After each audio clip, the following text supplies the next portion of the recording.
ಇವನ್ ಸಾಂಗನೆ ବର୍ତ୍ତମାନ ମାଛ ଧରିବୁ। ଏଇଟା ହେଲା ଦାନା। ତା ଭିତରେ ପଶିବ ମସଲା ଟିକେ, ଆମର ମସଲା ଟିକେ ପଶିବ। ମସଲା ପଶିଲା ଭିତରେ ତା ଭିତରେ ଆମର ଚାରା ରହିବ।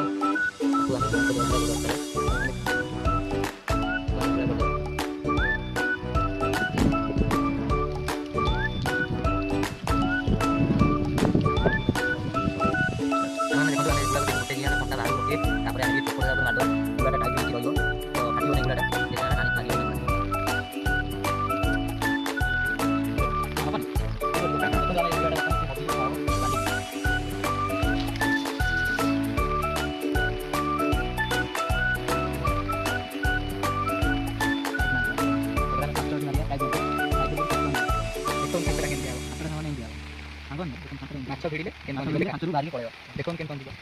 ଖାଇଲେଣି ଆମର ପକେଇଲାଣି ଗଡ଼େଇଲାଣି ମାଛଟା। ମାଛ ଖାଉଛି ମାଛ ଖାଉଛି ମାଛ ଖାଉଛି।